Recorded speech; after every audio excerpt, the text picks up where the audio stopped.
यह कहानी है एक प्राचीन छोटे से शहर में एक पुराना और विख्यात होटल था जिसका नाम मेहतर महल था।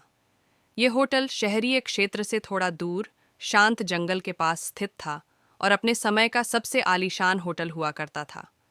इसकी वास्तुशैली, अंदर की सजावट और वहाँ की सेवाएं यहाँ आने वाले हर व्यक्ति को मंत्रमुग्ध कर देती थीं। परंतु सालों पहले एक बुरी घटना ने इस होटल को भूतहा बना दिया।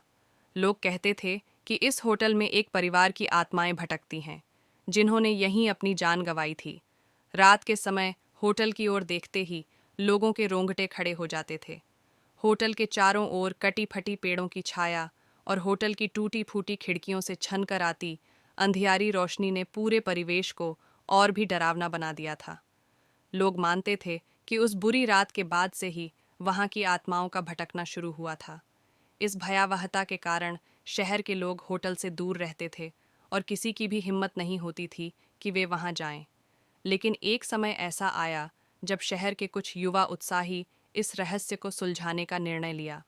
उनके मंडल का नेता था रवि, एक साहसी और होशियार युवक जिसे डर का मतलब नहीं पता था। रवि ने अपने 3 दोस्तों रोहन, सीमा और आरती के साथ इस भूतहा होटल का दौरा करने का फैसला किया। उन्होंने तय किया कि वे उन घटनाओं की सच्चाई जानने के लिए होटल में एक रात बिताएंगे। जैसे ही वे होटल पहुंचे, अंधेरा छा रहा था और हवाओं का शोर सुनाई दे रहा था। होटल के बाहर का माहौल ही डराने वाला था, लेकिन रवि और उसके दोस्तों ने अपनी हिम्मत रखी और होटल के अंदर चले गए। होटल के अंदर का वातावरण बेहद रहस्यमय और भयानक था। दीवारों पर धूल जमी हुई थी, फर्श हर कदम पर झंझनाट कर रहा था और हर कोने से रहस्यमय आवाज़ें सुनाई दे रही थीं। उन्होंने रिसेप्शन हॉल में प्रवेश किया और वहाँ की हालत देखकर चौंक गए। पुराने फर्नीचर, टूटी हुई टेबल्स और धूल भरे काउंटर। वहाँ लगे पुराने चित्रों में होटल के सुखद दिनों की झलक मिलती थी। अचानक रवि को महसूस हुआ जैसे कोई उन्हें देख रहा हो। उसने अपने दोस्तों को शांत रहने के लिए कहा और मुख्य हॉल में आगे बढ़ने का सुझाव दिया। मुख्य हॉल में चलते समय उन्होंने देखा कि एक पुरानी लिफ्ट थी जो बंद हो चुकी थी और लिफ्ट के दरवाजे पर खून के धब्बे थे। दीवारों पर लगे चित्रों में होटल के स्वर्णिम दिनों की यादें ताज़ा हो रही थीं, जब यह जगह जीवन और हंसी खुशी से भरपूर थी। लेकिन अब यह केवल भूतों की कहानियों और डरावनी घटनाओं का केंद्र बन चुका था।